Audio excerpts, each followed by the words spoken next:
Just want to take some time with you because one of the things that I learned from our grandkids, highly recommend starting with grandkids, but one of the things that I've learned is, you ever noticed how kids love to ask why? I would like to propose to you that asking why can actually help you and I thrive. Asking why is the key to unlocking growth. Let me explain. We were out with our grandkids, and our grandson is four-ish, and everywhere we went, but why, Grandpa? But why, Grandpa? But why? And I don't know what you're like, but I started to get a little frustrated. Well, just because. But then I paused and I stopped and thought for a moment, why am I getting frustrated? He's just being a normal kid. Then it dawned on me. I was getting frustrated because he was asking questions about why that I didn't have answers to. It's that, well, just because that's the way we've always done it. And it's like, yeah, that's not an acceptable answer. And how many of us believe, think, feel that we're going to drift into success, that success is going to come to me just as we merrily go along? Like, why do we say tripped up when we actually mean tripped down? Why do we say heads up when we really mean duck? You know, the thing I love, and this, I don't mean I love rush hour, but you know the thing I love about rush hour? Why do so many people who say they really don't love their work, they like it, or they may tolerate it, or they have bills, but why do so many people who say they don't love their work, why are they in a hurry to get to work?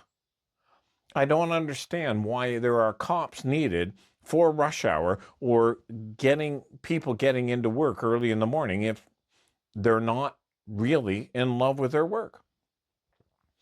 You know, maybe we should take time to go around and notice some of those little anomalies, absurdities in life. Take some time to kind of look down and say, okay, what am I actually doing here? Picture the scene. You and I walk into a normal office. People are scurrying, running around, got to grab your tea or water, your coffee, whatever it is you're going to grab. But everything is so results focused that we don't actually take the time to say, so how are you doing? And then we wonder why workplaces can be lonely. You know, what is that cliche? In a crowd of thousands, we can die of loneliness. And why do we do that? You know, the one that I get caught on all the time, and now that I've been learning from my grandkids, I've started to ask the childlike, when people say, it's been a long time, we should get together for a coffee, we should get together for a lunch or a meal. Absolutely.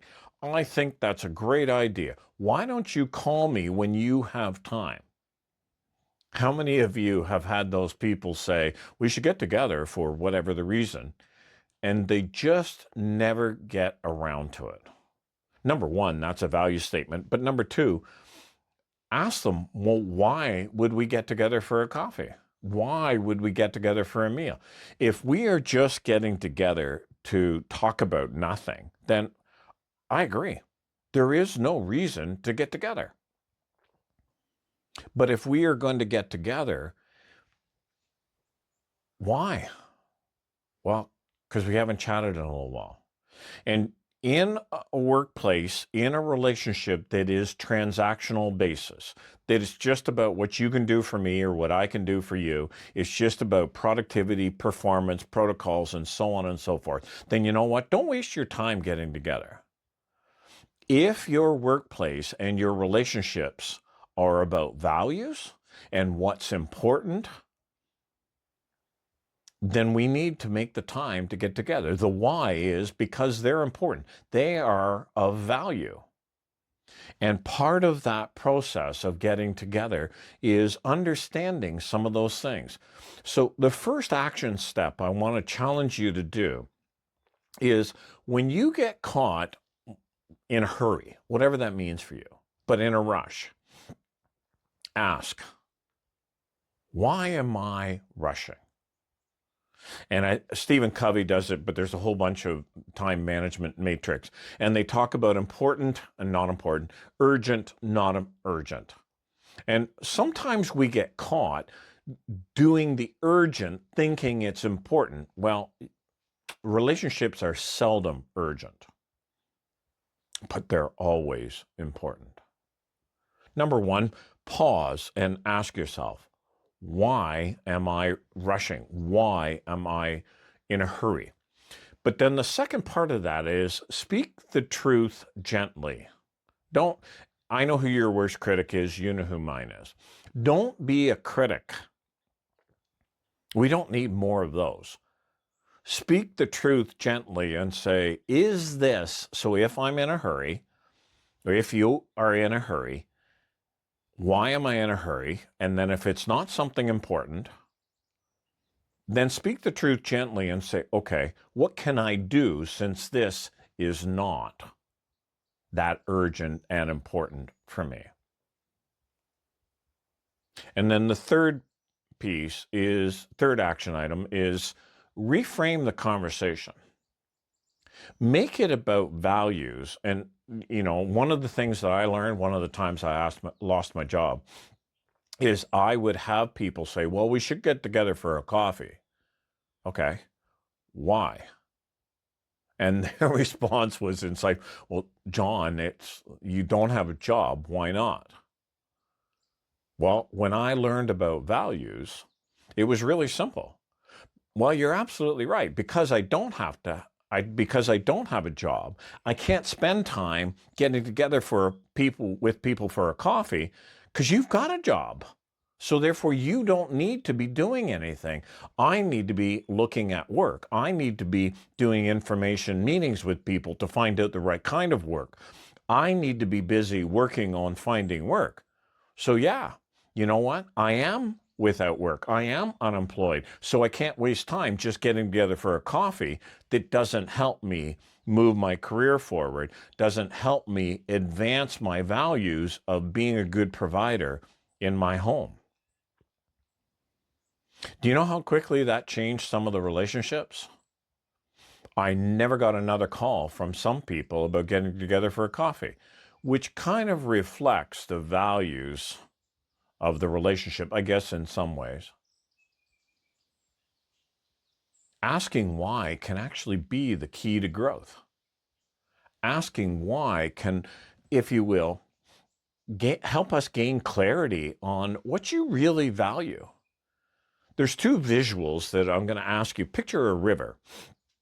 And if you are navigating the river, like my first book, Run Toward the Roar, it's that river journey. If you are navigating the river to finish well, to run toward the roar and thrive, there will be points along the river. They're called eddies, but they're just those whirlpools.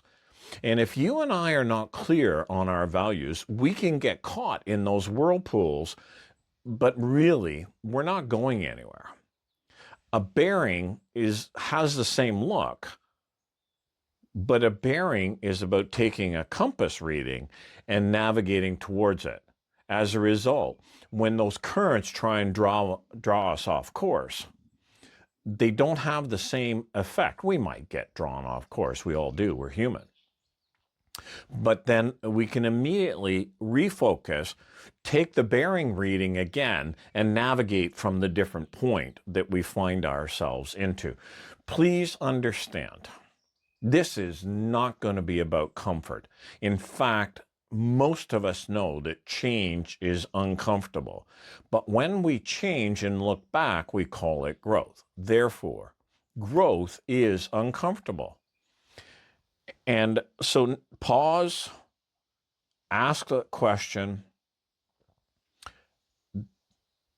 know your why, know what your values are.